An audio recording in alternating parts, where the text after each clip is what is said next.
This episode of Around the Layout is brought to you by Weather My Trains. Hey, are you like me and the thought of doing a DIY weathering job on an expensive engine leaves you in fear?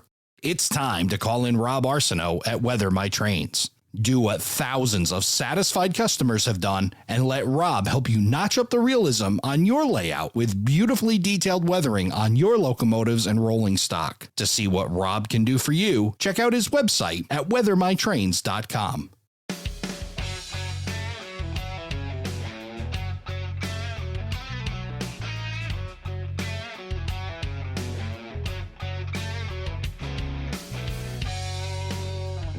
Hello, everybody, and welcome to Around the Layout, where model railroaders come to tell their story. My name is Ray Arnott. So glad you could join us. Joining me once again on Around the Layout, Lucy Dormont. Lucy, welcome to the show. Hello. I'm so happy to be here. So happy to have you back. It's been a week, but boy, is it how are you recovering, Lucy, from our grand adventure up in Amherst? Listen, this is a packed question here, okay? Because A, I'm exhausted. B, I'm still a little bit overstimulated from all of the amazingness. And C, definitely got the Amherst crud like everyone else got. So, yes.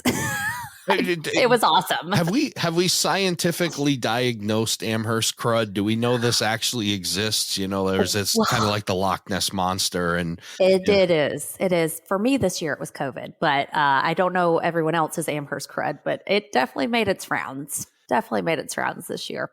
Well, I think after 2 exciting days of model railroading and an amazing crowd, what was it? I think in the 26,000 overall in the weekend. And it was just high energy. And then the weather was kind of weird. Saturday was awesome. Sunday, wasn't as awesome, but it was still tolerable. But I think those changes may be affecting the weather and making us a little bit more tired than normal.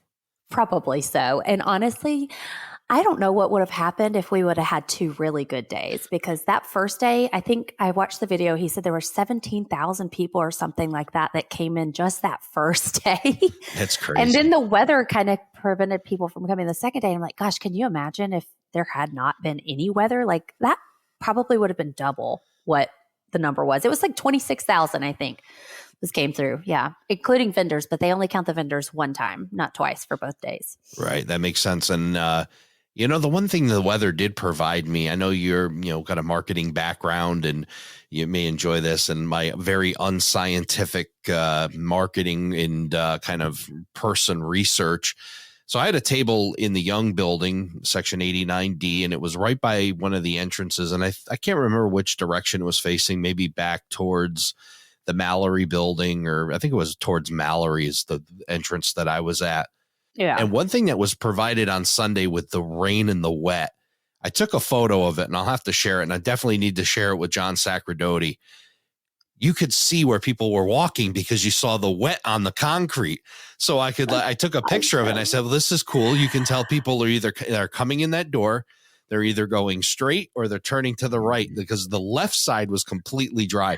So there's my unscientific research as to how traffic patterns worked in the Young building at that entrance. So what I hear is that Ray is scoping out his spot for next year because he's got some scientific research behind where the best spot is. I'll tell you what, I'd love to stay right where I am. And hopefully John can accommodate that, because we saw so many awesome people coming up to the table and just sharing positive energy. And yeah, how was it for you guys? I mean, you guys had a ton of people come out and see you. I got to see you. I got to meet you in person. That was awesome.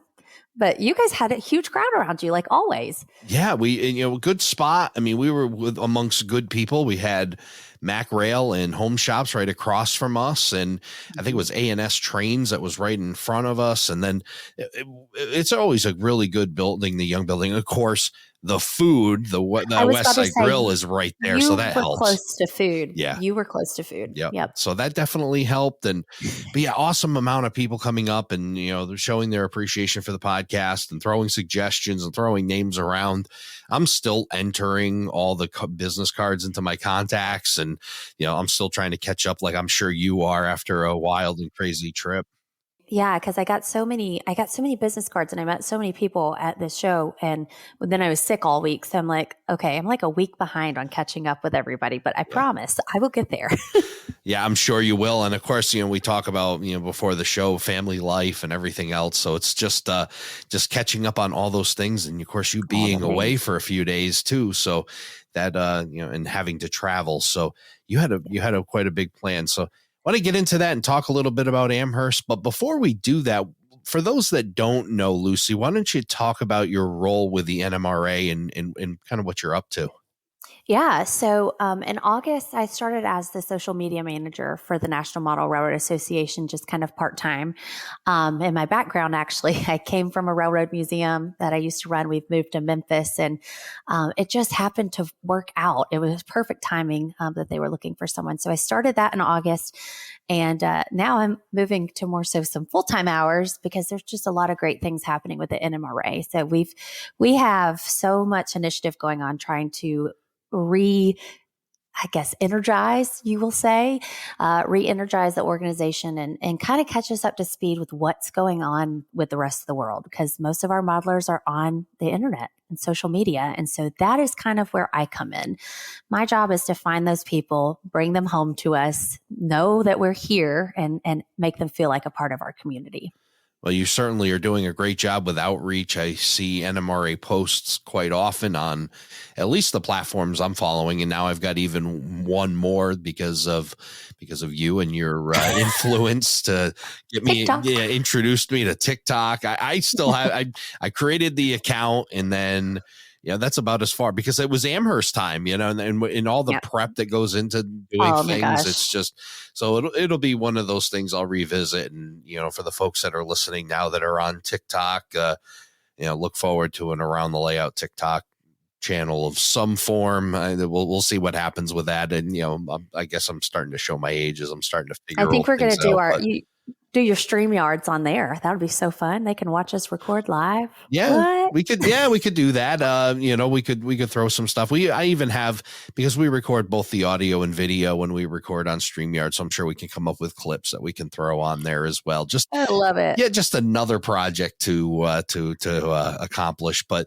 no, all good stuff. And I'm going to tell you one of the things that I've really enjoyed seeing from the NMRA, and this is something I've reached out to you directly about. And for folks that listen to the podcast, they know my little saying I've used probably too many times, that price is only an issue in the absence of value.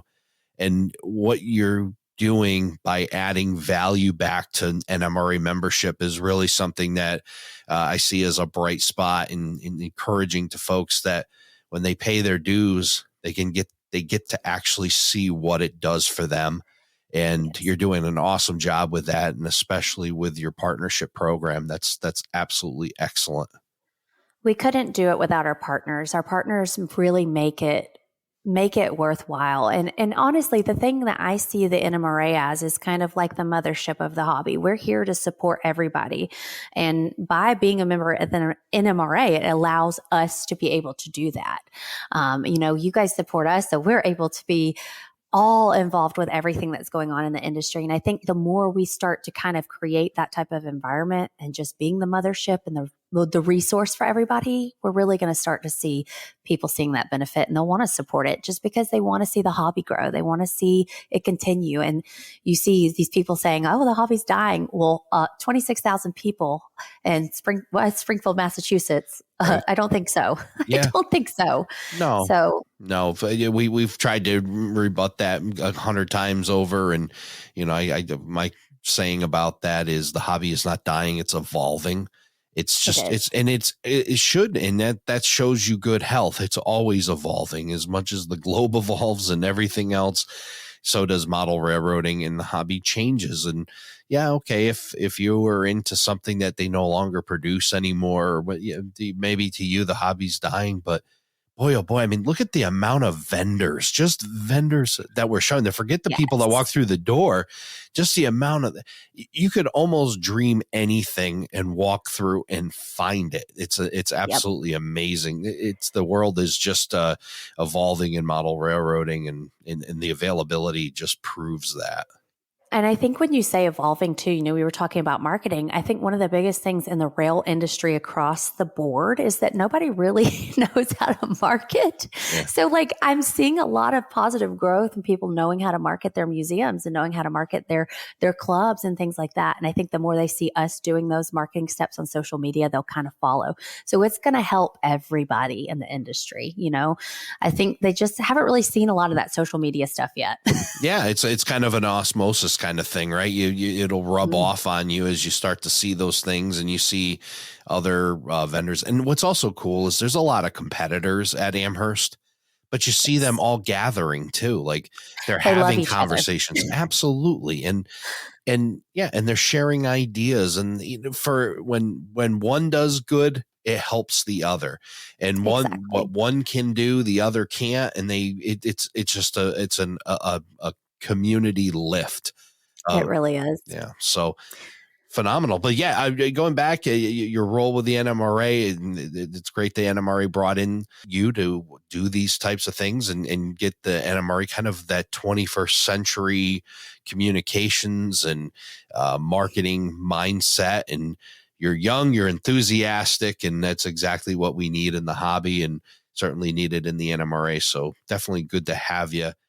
Thank you. And I get the question too, do you really like trains? Yes, I do. Yeah. I got to answer that question this weekend quite a bit is, why did you get into this job? And I'm like, well, I volunteered for a full 2 years doing stuff like this before. I came for the train, stayed for the people. So I'm glad that I get to be a part of it. Absolutely. Yeah. You are no kidding. You're learning the hobby. You're into railroading. You're learning model railroading. You're meeting a lot of folks, and I'm sure that's all going to be part of our conversation. But let's talk about this. You're doing the social media aspect of your job, and now you're this whole idea of going to Amherst in West Springfield.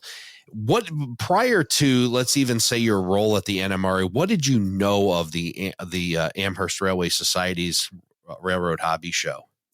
I had heard of it a few times. Now, I came from the South. So in the South, we don't really have a lot of really great train shows. And that's quite a drive for anyone from Mississippi. But I had heard of it. It kind of had this like legend living under it, just a little whisper about it. And then when I was told that I was going to go, everybody kept telling me, oh, just be prepared. Just be prepared. And I didn't know what that meant until I walked in. I fully understand what that meant. It's, oh my gosh, so much stuff. Right. It was kind of like the Comic-Con of model railroading. Like, I don't know how to explain it, but like everyone who I've known for years through preservation or model railroading or in the industry in general, I met that weekend. Like they were all there. Right. That was wild to me. It was crazy to see so many people that I knew from different areas in one place. And to me, that's what Amherst is, well, everybody's like, oh, it's not Amherst, the Railroad Hobby Show, whatever. That is what it is. Amherst Show is just a mecca. It's the place for everyone to gather together that one time. Yeah, it definitely has become that. John Sacerdoti and I discussed the many nicknames and, Springfield, West Springfield, Amherst, Amherst Railway Society, Amherst Hobby Show, the Super Bowl of model railroading shows. I threw in the SEMA of model railroading shows. There's just, a multitude of different names to call it, but well known and certainly has become that place of gathering, which is really cool. Like you said, everybody one place. I mean, we were talking about people that are coming from overseas. We had Marty Jenkins there from Australia, and folks traveling all over the world coming right there. Of course, Gordy's well traveled anyway. He's got probably about 100 million airline miles by now, that the much as he moves around. But yeah, it was great to see a lot of those folks that you probably wouldn't get to see nearly anywhere else. Yeah, we got to see a lot of the YouTubers that were there. And I got to meet Bernard from Mini Prince, and he's a hoot. Yes, he is. He's certainly a hoot. I got shrunk. Yeah, that's awesome. I can't wait to see how that comes out. I think you did something with your cell phone, right? Is that what I saw? You kind of posed with that? You can either get a Lucy rail fanning on your layout or a Lucy social media manager on your layout. Your Oh choice. boy, Both are epic. that's going to have to be a tough choice. I'm going to have to maybe do 2 scenes and try to Right. figure that I one know. out. Maybe I'll put one right here on the Around the Layout Well, I podcast still have studio. my Gordy. I Yeah. have a Gordy that I've had. I've had every scale, and I've promised myself I'm going to paint him and take him on like a little adventure across the United States this summer. He's like a little bobblehead guy. Yeah, there you go. Yeah, he's become quite the character He has. in the story here. So you're getting this. We're talking a little bit about the result, but you're starting to amp up towards heading towards Amherst, and I know that you got. When did you end up landing up in the West Springfield area? Oh my gosh, I got there Thursday evening at like 6 p.m. Okay. And then Friday we had our board meeting. So it was straight into, okay, let's meet everybody. Let's go. Yeah. And it was awesome. It was really great. So Thursday, Gordy kind of acclimated me, introduced me to everybody because I knew everybody, but I hadn't met a lot of them in person. And it was overwhelming at first because, again, people from Australia, there were people from, that is like the kind of thing that's been a theme, is it's a little bit overwhelming because there's so many people. So I was very thankful for name tags. Yes. That weekend. That was very helpful. But yeah, it was a little bit overwhelming at first, but I got there Thursday, and then Friday we jumped right into it. Talk about the, I don't want you to reveal too many internal private things, but tell us a little bit about the board meeting and maybe some of the hot topics and things that were being covered and kind of your purpose for that meeting. I think the hottest topic off of that meeting was the 2026 National Convention being held in Chattanooga. Yeah. And if you're watching, I got my Southern shirt on. I have to tell you a funny story about that because I actually accidentally sat on the plane next to Shane Wilson from Scale Trains on my second flight in. That's pretty incredible. That completely unplanned. Completely unplanned. We weren't even supposed to be on the same flight. His flight got delayed. So he boarded in the group before me, and I see him. I spoke to him, and all of his team, his marketing team was there too. And I was like, yeah, that's so crazy. And then they boarded. I'm like, have a good night. We'll see you in Springfield. And then I'm walking to my seat and I look and he's sitting there and I'm like, you've got to be kidding me. That's awesome. Well, and sure enough, so for 2.5 hours, he had to work, even though he was probably wanting to not work and talk about trains. But Shane, he loved it. Scale Trains is all about talking about it. Yeah. So that was funny. I don't think I could do any flight with Shane because by the end he'd be wanting to throw me out the emergency exit. He'd be because I'd have so many questions for him. I mean, I've had him on the podcast here, obviously, and one of the greatest guys in the hobby, super nice. But I'd be like, hey, so when are you gonna make this? When are you gonna make this? Here, let me show you a picture. Let me show you pictures, Shane. Let me scroll through my phone and here's some stuff that I'd probably drive me crazy. But no, I think I felt worse for the lady that got stuck sitting with us and knew nothing about trains. Because she definitely knew a lot by the end of the flight. Well, hopefully what she knew by the end of it is that model railroad people are very social and have a lot to say. So hopefully that was the positive takeaway from her. But what a neat opportunity to hang out with Shane and talk to him. And it was awesome. Of course, that was the Tennessee connection there too. So that's so the Tennessee connection. Yeah. So I'm in Memphis and, national headquarters is in Soddy Daisy. And then we've got the convention coming up. Scale Trains is in Tennessee too. So I think it's time the South got some love. So I think that was my biggest takeaway from the meeting, that, there's a lot of things happening with the NMRA right now. One of the biggest things is positive culture change, how we talk to people, how our people talk to other people, how we give feedback, who we are and who we represent. So there was a lot of discussion about that. Right. And then obviously we voted and Chattanooga went through, which was a huge deal. And then, we're already pitching for 2028's national convention. There may or may not have been a bid for that somewhere already. So when I saw the inside of the NMRA, it's kind of interesting because I do have the outsider perspective of what I thought the NMRA was when I ran a railroad museum, because I wasn't a modeler and I kind of had that same stigma of grouchy old men. I have not met a single grouchy old man at Springfield, and not a single one of them on the board. I didn't hear any grappling. They all worked so positively together. And I think I'll be honest, I was a little bit surprised by that. They are a very functional board that works really, really well together. And they all are on the same page with positive growth. And I think that's why you're starting to see it happen. Which is actually amazing, isn't it? Because you think about it, a lot of these companies, it's an organization, let's call it whatever, you want to call it. Most of them work together on a daily basis, maybe even in the same building. So they get to congeal, right? They get to know each other well. They get this, but not the case with the NMRA. You're down in Tennessee, the president's over in Scotland, and you've got, people all spread all over the globe that are part of this operation. And yeah, I mean, thank goodness for technology like we're using tonight, where we can record a podcast while you're in Tennessee and I'm here in Connecticut, but it's still not the same as being in the same room together all the time, yet they've congealed kind of the same way. They have. And that's the thing that's so crazy about it is I felt like a part of the family before I actually even got there. Yeah. I mean, we've got, Andy Zimmerman, who is a retired Navy chief, and he just took me under his wing as soon as I got there. But I work with him a lot with standards and conformance, and he's in a completely different area. I think he's in Florida. Right. I can't keep up with everybody because they're all everywhere. Right. But they all just do what it takes to get it done, and they believe in it. And these are all volunteers. I mean, these people are working their butts off.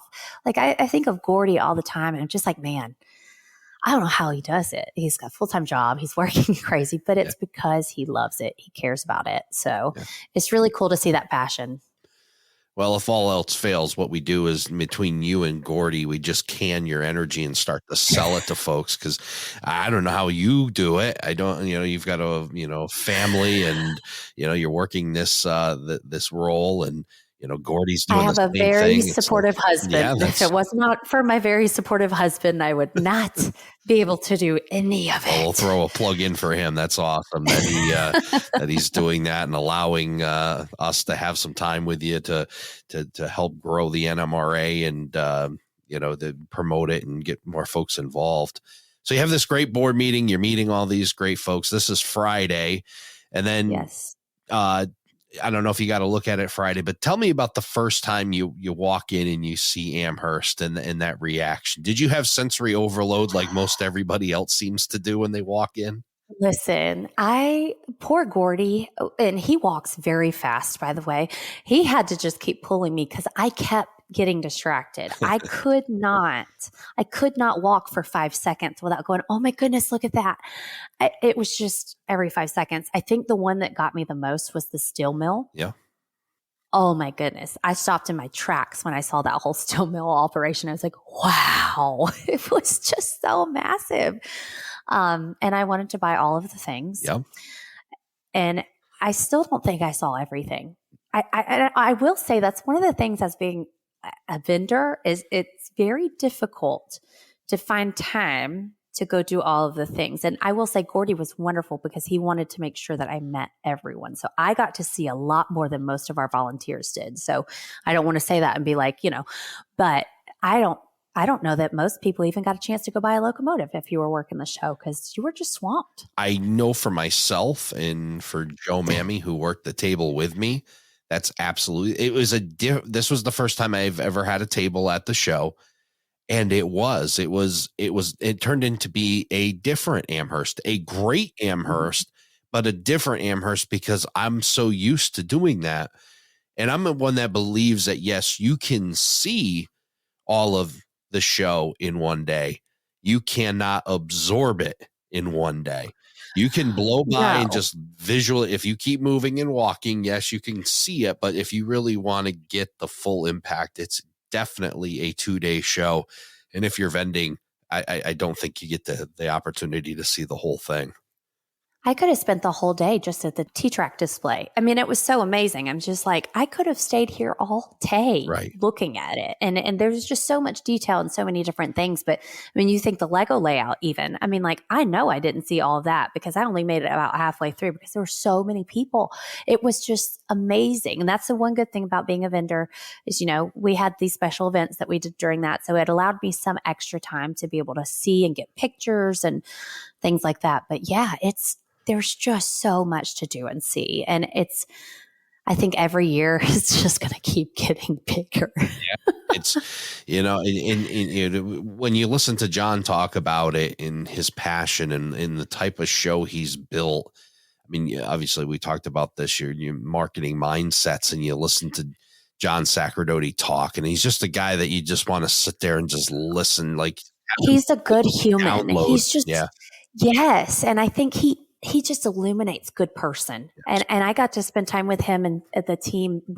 Gordy and I were up at 5:25 Saturday morning. Right. At eating breakfast across the street from the show to go open the doors. So we went to bed like 11:30 or 12 the night before Friday night. And then Saturday we were up at 5:25. Wow. Best thing ever. But hearing John talk, like he loves this. He believes in this.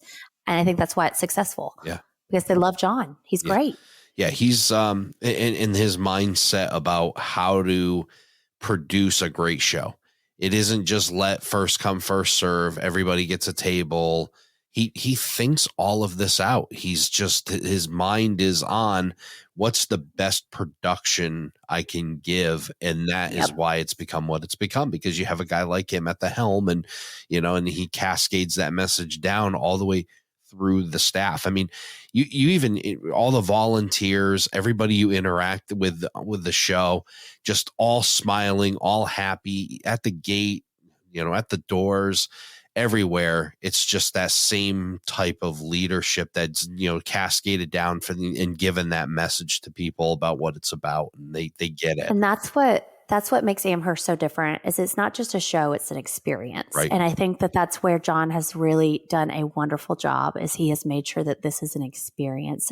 They started the show, they blew the horn, and I got to go live on Facebook to do that. But they signature open the show with a horn. I mean, it's like just all these different things that they do to make it an experience. So for sure.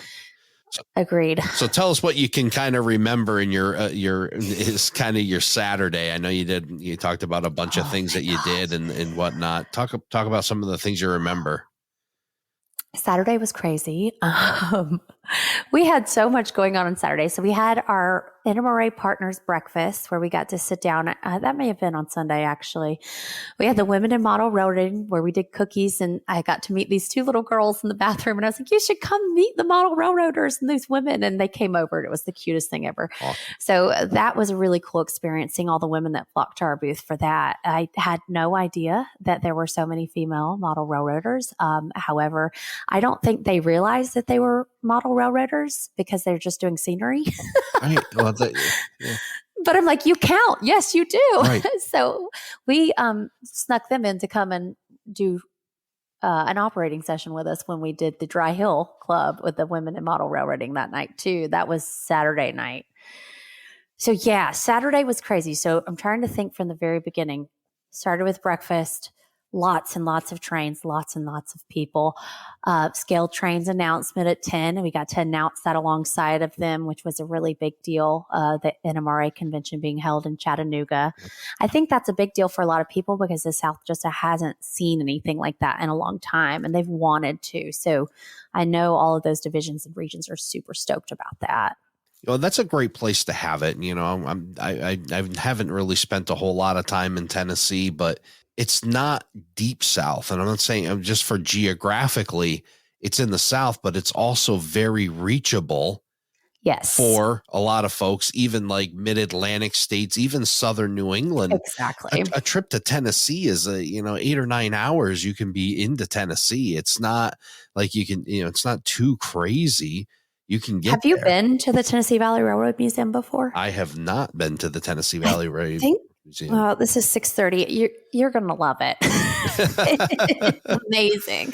Yep. So that's the one good thing too, or another good thing is that since I got to meet a lot of the preservation side, it's really cool seeing all of these different sides of the hobby coming together. And that was one of the things too about Amherst that was so interesting is I got to meet the women that are working on the trains that I've known for all this time, like literally hot riveting on boilers and like doing the work, operating on locomotives. Right. And I got to run trains with them in an operating session. So it was kind of cool to see that combine. And I think that you'll see that a lot at this convention too, because they have such a great preservation there. They have so many cool things. So it'll be a good combination of love of trains. Well, I think when you and I had talked about this before, and perhaps it was on your first appearance, that, that connection between, preservation, history, model railroading, using model railroading as a teaching tool for history. Yes. And, where some things you can't recreate an entire look of what an area may have looked like 100 years ago, but you can do it in model railroad form and still be able to teach the lesson of, this is how commerce worked 100 years ago. And this was a vital piece of that.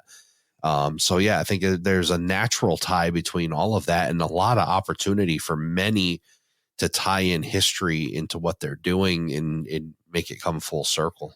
Yeah. And I mean, even things like Operation Lifesaver courses, there's so many different things that you can use model railroading for a visual aid, whether that be teaching safety, whether that be teaching a history lesson, even if it's teaching logistics. I mean, I would love to walk into like a class 1 and see a massive container yard built out in O scale.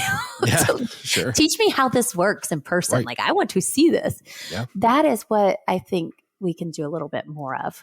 Yeah, I do for sure. So definitely heading in the right direction there. Talk about that operating session, because it's this kind of like your introduction to operations, or have you done some operations before as you're heading towards this big event on Saturday night? I joke that the two things I'm good at doing on a layout is blowing things up and derailing. I didn't do that. I did not do this. So we actually got hosted by the Dry Hill Model Railroad Club. And can I just say that they were the most fantastic host ever. They were the nicest human beings. Lots of younger operators there, Yes. both girls and boys. The circus train obviously was a huge thing. Seeing that in person was really cool. I didn't get to operate that one, but yeah, this was really one of my first like operating sessions, I would say. Now, I'd run trains at the museum before with the guys, and I had gone down to their club because they have a club outside of the museum and run ops with them, but just once. So I was a little nervous. Because A, I didn't want to blow anything up on someone else's layout, and B, I'm very short and I could not see the signals. So that was fun. But it also, after I got my first like little loop in and I started to feel more comfortable, I realized that, it's really relaxing. Like, I'm just walking around watching this train. I know what's going to come next. And it was just really fun. It was a fun experience. And they were so patient with all of the women. I think we probably had 30 women that night. And a lot of them were ones that we had met during the day that did the scenery for their husbands, but had never operated. So I think you see that a lot in the hobby is the men just kind of run the trains and the women will kind of do the fun stuff or whatever. So it was kind of cool to see those segue over. Yeah, that's definitely cool to see that attention. Yeah, well, let's start by saying exactly that scenery is model railroading, and they are no doubt model railroaders by doing the scenery. Not to say, especially being on a model railroad, of course it is. It's a part of the hobby. And I'll tell you, they picked a great layout to host with Dry Hill. They are really you walk around it. It's the young, enthusiastic folks. They fit more of my idea, though. I'd like to think I'm one of them. And then I check my driver's license and remember how old I really am. So they are much younger than me, but it really is. It's like a modern hip kind of, and if I called it modern and hip, I would probably show my age too. If I wouldn't say that to them directly, but they're a really good progressive club and definitely cool opportunity. Their story is very similar to mine too, because I think that I think the lady, and I may be butchering this, so I don't want to butcher it too much, but the lady that started it was a family project and it was with her son and they started it together and then it just kind of grew. Am I telling this right? Do you know the full story on this? I don't know the full story of Dry Hill, and it's certainly one I would love to get them on here and tell that story. So that's the way we got to target that. Yeah. Because it shows how it can be a family sport. And I think that they are the perfect example of how that grew into something that was so positive for their family. Like they ended up making friends with another family and they put it together. So it's like they created a club from this family thing that they were doing, just that started at their home, I believe. Now, we are going to do a piece on her as well. But her and Michelle actually got up and talked a bit at the beginning, and it was really incredible to hear her story. And is She this got a, speaking of Michelle, was this the first time you actually got to meet Michelle face to face? We're talking, of course, about Michelle yes. Kempema, the director of the Colorado Model Railroad Museum. And I don't know. I jokingly called her Mother Michelle, and other people have had some other, very positive things. How do we capture? I think Devin Jackson calls her the Queen of Model Railroading. There's a lot of nicknames, great nicknames for Michelle. But boy, what an enthusiastic person she is. So it must have been real fun to meet her. I have known Michelle. I started Meridian Rails Historical Society in 2020. And, good old Google, I'm like, I need a model railroad something. I didn't know anything about trains at this point. So 2020, I find Michelle's information on the internet and I'm like, hey, can I call you? Because I don't know what I'm doing. So I've known her since 2020. So getting to see her in person and hug her neck in person and seeing that she is the exact same genuine person that you thought you knew, it was really incredible to see. She is just a beacon of light. She's just joy. I don't know how else to explain her. She is so needed in the hobby because of the joy that she brings. And she just presents it when other people are around. She doesn't even do anything. She's just herself. She's just lovely. So she's been a huge help for me, massively. Yeah, she's one of those people. We talked about canning your energy and Gertie's energy. If we could can her enthusiasm, and because she's got enough for everybody, and just the positive way that she talks to people and promotes the hobby is just phenomenal. We're so blessed to have Michelle Kempema in this hobby for sure. So great that you got to see her in person. I enjoyed seeing Michelle in person. It was the second time I got to meet her. I saw her down at the national convention in Texas, and then getting to see her up here in Amherst was definitely awesome. And then, boy, I just, like I said earlier, just trying to remember, and I'm sure you're the same thing. It's just all these people. It was just like, left, right. It was like the who's who of the hobby was seemingly were popping up everywhere. Yes. And that's the thing too. I think from an outsider perspective, I could really see that there's more of a need to kind of highlight some of those people for some of the newer modelers to kind of understand who those people are, because some of those people I had not heard of before.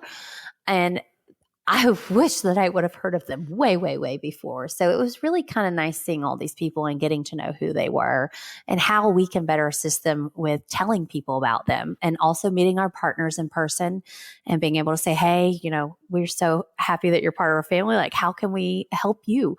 And even if you weren't a partner, that was something that we definitely, we want to be a help for everyone in the hobby. And that's what the NMRA truly is. So I think making those connections will really connect the dots for me that weekend. It really helped me. And as much as it was good for you to put, some kind of, contact and faces to names and learn these folks that are in the NMRA. So with the same thing with the vendors, right? That they are such a critical piece of our hobby. I mean, we need stuff, we need the stuff, and these are the stuff people, and it's so important to support them just as much as any other aspect of the hobby. Yes. They're the I ones had that are going no to draw idea. people in and get young folks involved and be able to, keep the hobby rolling. I had no idea that there was actually a hobby manufacturers association, which we are involved in and also getting more and more involved in. But they're trying to get some new numbers about the industry, like what the industry has done profit wise, or I don't know if profit's the right word, in the last few years, because that number has not been updated. I would love to see what this industry brings. I think more and more people need to get into the hobby industry and the railroad industry because I need more trains. Yeah. Well, that's, yeah, exactly. I mean, we all need, we love our stuff. We love to buy stuff. We love to collect stuff. And those are the people that get it done. And I've asked about those numbers. Tim Blackwell, who's the editor of Cowcatcher Magazine, had, I throw him the number, and he's part of that Hobby Manufacturers Association. And I asked him, I said, Tim, how many model railroaders are there in the United States? And he popped that same question we were just talking about. He said, what's a model railroader? And he's like, so you got to start to sort that out. And then, so it's like, it's funny. It's like, it's neat that, we don't have a firm grip on that data, but we can start to learn a lot more about our hobby from all the other information that's collected. And it's great that the Hobby Manufacturers Association is starting to put those numbers together. Just don't break it down by individual, because we really don't want to know what we're spending per person. So we want to ignore those facts. Yeah, that's better left unsaid, right? We'll just leave that there. Yeah. Well, and that's kind of what we're talking about too, because the hobby encompasses so much. It's really hard to break it down and I think the NMRA has a lot of that too. Like, there's so many veins to this thing. There's so many veins to this hobby that keep it pulsing, and just kind of keeping it all together in one spot is a little difficult. Right. And it's because all of our interests are kind of all over the place. So I met this one modeler who literally just models whatever she wants. Like, she just starts and gets creative and just keeps going. I'm like, that's amazing. I didn't know those people existed, but they do. So there's just a lot of different interests in a lot of different areas. So we need a lot of different vendors.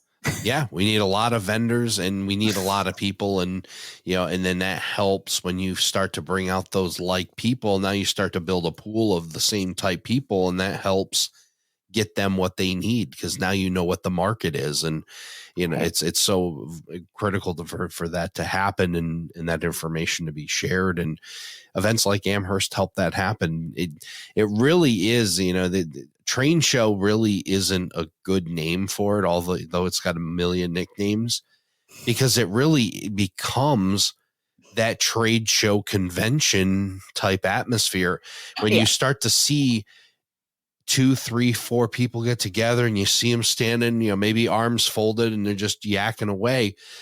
For me, I start to think maybe the next great idea in model railroading is being talked about right over there. And it could very well be. That's exactly, you're spot on with that, because more than anything, I felt like this was a really great networking event. Yeah, because these are people, like, I got to meet Lombard Hobbies, Curtis with Broadway Limited. I got to meet the Lionel team, more inclusion. And that happens from all of us working together in the industry. And so I think that is truly, and John Sacerdoti, whether he realizes it or not only is he helping the people who participate in the hobby, he's helping the hobby itself, because we have this opportunity to get together and work together and come up with these ideas. So I think it's just as much a train show and just as much a networking event / brainstorming, creative take over the world event. I mean, it really is. Imagine all the dinners on Saturday night. Who's talking to who and coming up with the next big deal, or the next hobby shop that's going to be carrying one of these manufacturers and coming up with a deal on that Saturday night, or who's going to collaborate on the next project. Hey, we'll work together and let's create a project, and let's produce this rail car, or all that stuff's happening under one of those 4 roofs in at the Big E. And it's really wild so for folks that think it's just another train show, I beg to differ, and I encourage you to come out and take a look, because it really is something completely different. And go eat at the steaming tender, because that's just an experience in itself. When did you get there? When did you get over there? Saturday. Yeah. How was the wait? Did you have reservations? No, we did not have reservations, because I called, and when I called, they said they didn't take reservations during that weekend because it's so crazy. But then apparently I don't know that was true, because when I got there were tons of people that looked like they had reservations. So tomato. But still a great experience because Yes. it's trackside. It's this, if you don't know what it is, the Steaming Tender is a restaurant that is train themed. Like they literally wear railroad bibs. Yeah. The waitresses do. Yeah. And they've got all this amazing, great stuff in it, but it's right next to an active line. The only thing that really happened that was terrible to me that night was I caught the first one that went by. Yep. I got cold and I was a pansy and I went inside, and I'll be darned if I did not miss a CSX Heritage unit. Oh, no. Which one did you I miss? Do you know? I think it was Seaboard. Oh, okay. I think it was Seaboard. I'm pretty sure. I can't remember. Somebody told me it was the Chessie, and I almost cried. It's like, if I miss the Chessie, clearly. Yeah. Yep. Nope. My cat. Lucy's My holding cat. up her cat for those that, listening to this. Yeah, her cat's crawling on her lap here. That's a great spot. Palmer is, I think it was the railroad. I think there was 5 railroads at one point in Palmer. Now it's down to just a few, but yeah, it's a great spot. The Steaming Tender's right at the Diamond in Palmer. You've got the New England Central Railroad right there.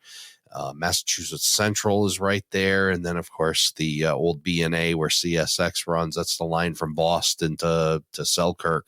So a lot of good opportunities to see trains and have a great meal. Steaming Tender does not disappoint. No, we waited for an hour. It was worth it. Every second of it. That's awesome. You can even eat inside of the locomotive cab. Did you know that? I did not know that you could do that. It is closed off and heated, and you can eat inside of it. I'm like, there's a table in there? What? Yeah. Must be interesting to wait that table, huh? You got to reach up. I would think so. Something. I'll have to check it out. It's been a little while since I've been in explored around that side of Palmer, but definitely a great spot to have a meal if you ever make it out here, whether you're coming for Amherst or if you're just coming out to New England and want to do some rail fanning and whatnot. The Steaming Tender in Palmer is a great spot to go. Absolutely. Agreed.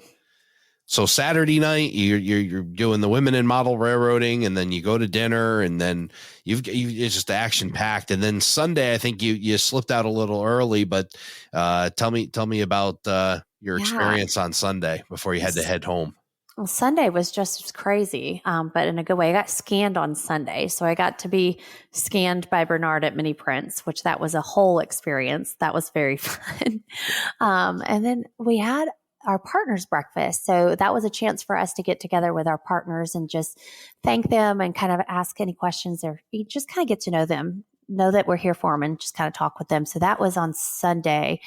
And then I left out, my flight took off at I left at about 4 because I heard that if you don't leave before the show is actually over, or it was 3, maybe it was 3, then you will never get out because there's so many people leaving at the same time. So I left a little bit early, but ironically, I get to the airport and I sit down, and of course someone from the NMRA comes and sits down next to me, and we sit there having a 2-hour brainstorm on an educational program that we're working on. So awesome. It kind of turned into Amherst goes into something else. Yeah. And a little bit of overtime there at the airport as you're talking about new ideas. And yes, I knew that the weather kind of got a little weird on Sunday, a little bit of snow and kind of some yuck going on and some slushy mess, but it was neat to hear my memory here of Marty Jenkins. I asked, where's Marty? And Marty's from Queensland, and he's like, they said he's outside looking at it because it's been years since he's seen it. I was like, well, we can show him how a snow shovel works. We'll hand it to him and he can try to figure that out too. But I love that. he that was really cool. A little bonus for him, but just meeting great folks like him. And like I said, kind of repeating myself a little bit, but just amazing, just the stream of people that were coming either to the table or you're walking around running into or waving hi to, or, and that's the spot you see them. And I've had interviews where we see each other on a screen and we've chatted, but nothing like shaking hands or giving a hug and, being that face-to-face interaction and, kind of putting, faces to names, and just an awesome opportunity. It really is. And I think the Australians they were just so much fun. Did you get one of the koalas that they were walking around with? I did. And then the gentleman was so nice to come back, and he gave a couple more for my kids. My wife was there on Sunday. You put a plug in for your husband. I'll put a plug in for my wife. who was a huge help on Sunday, helping with the table. It's just something about, I think guys like talking to pretty girls more than they do talking to this guy who's got a face for radio. She did a great job talking to folks and getting them subscribed to the podcast and gave me an opportunity to walk around. But Marty did come back. He introduced himself to my wife and then gave him the koalas. And I named mine Paul after Paul Kassar, the executive producer here at Around the Layout. So Perfect. Paul had some kind of, and there's another guy, I'd love to see come over from Australia and, check out the show. He hears more about it every year, and hopefully he'll make the trek from Australia over to come see the show at some point. I just don't know how they continue to grow. They don't have space. I mean, they do, but I mean, gosh, it's so huge. Yeah. I really do feel like it's going to continue to grow.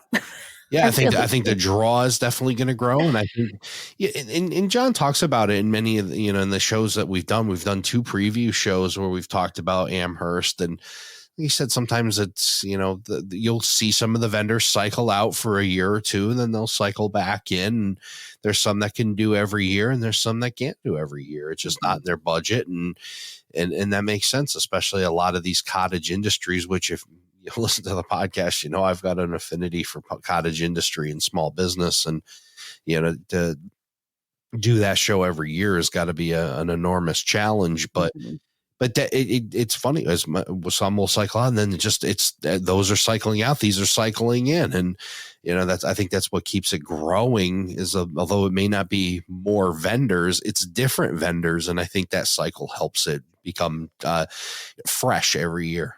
I agree. And I really like too that it kind of encompassed also having some of the nonprofits that were there. Like I got to see the Connecticut Trolley Museum. Right. They were there with some of their gift shop items. That was really cool to see.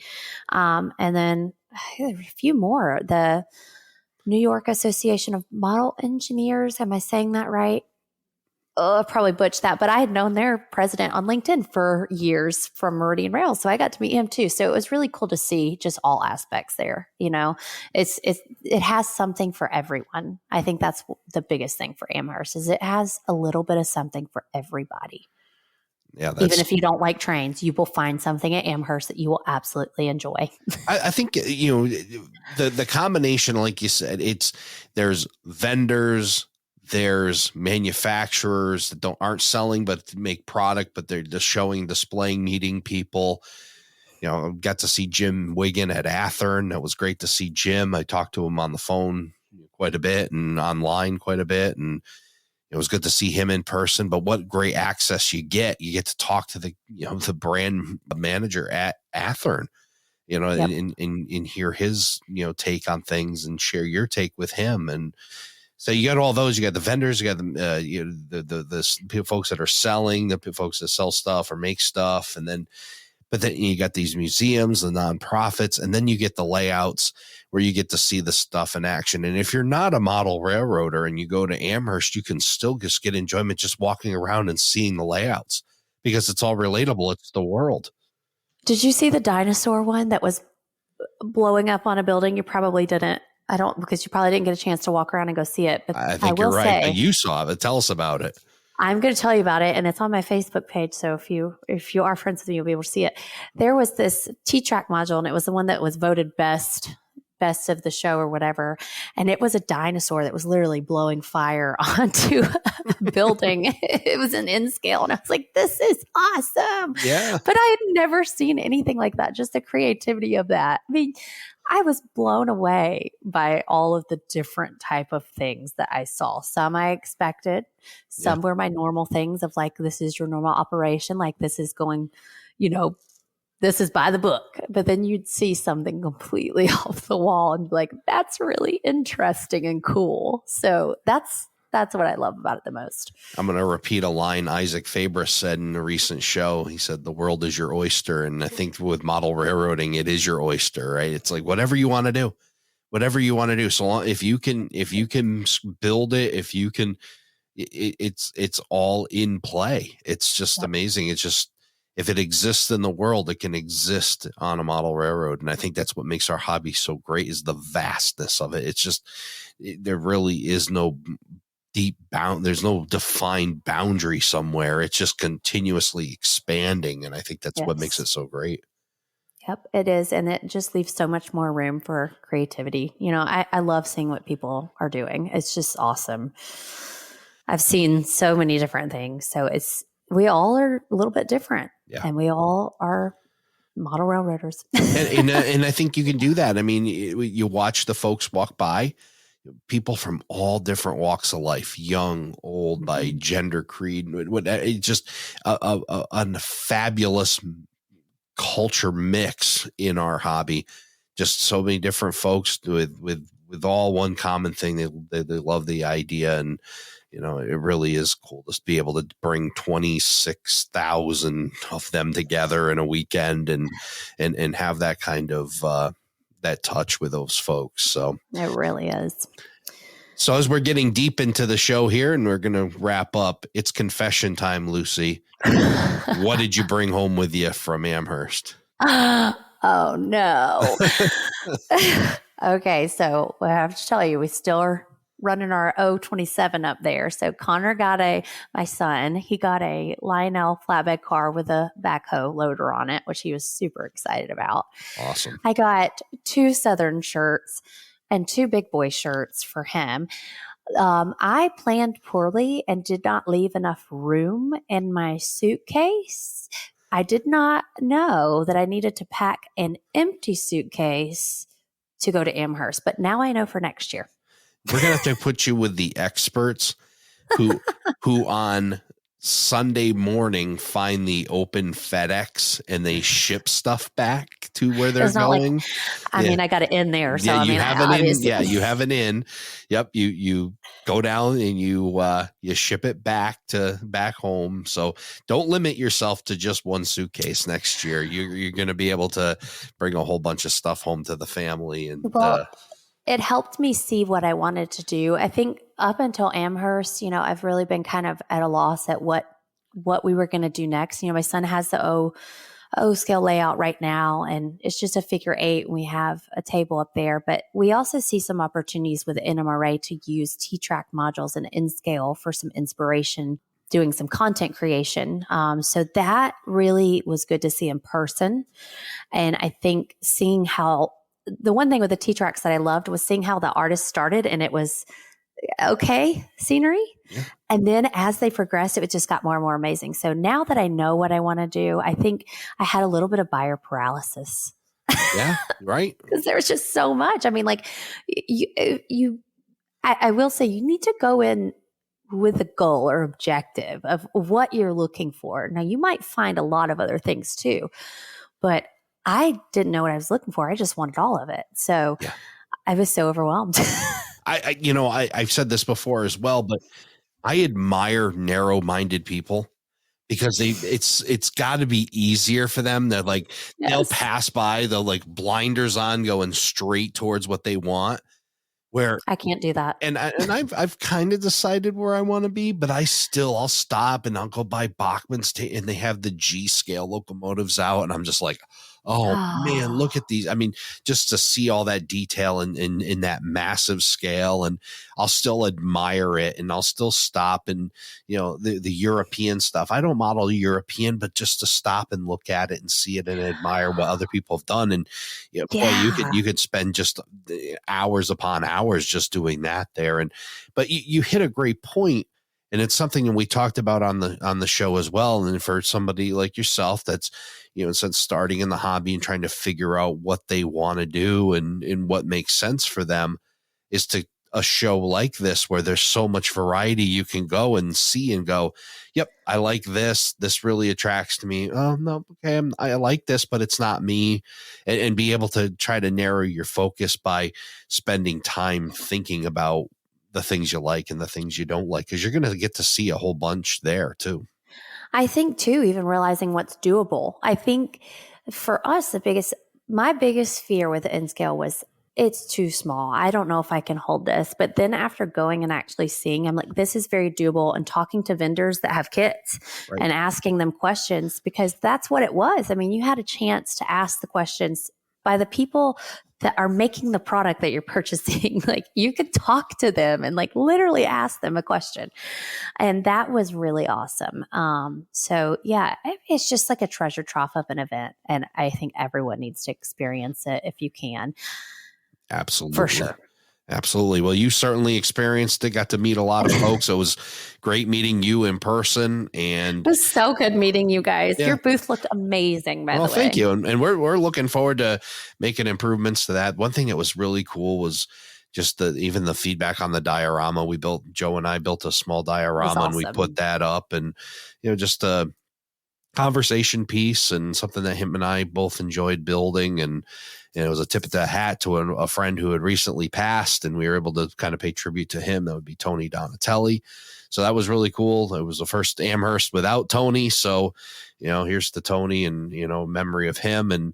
And boy, we just had a great time meeting folks. And I'm sure, as you mentioned, it was almost endless, the amount of people that were there to talk to. So, Lucy, I want to thank you for coming on Around the Layout and sharing your Amherst experience. And I look forward to seeing you again at another train show down the road very soon. Coming very soon. I'm sure I'll beat all of them. Thank you for joining us for this episode of Around the Layout. Learn more about today's show on our Facebook page, facebook.com/Around the Layout. Show your support by becoming an operating crew member at patreon.com/Around the Layout podcast. Past episodes and more can be found on our website, aroundthelayout.com. And send us your feedback, aroundthelayout@gmail.com. Thanks for hanging out with us around the layout.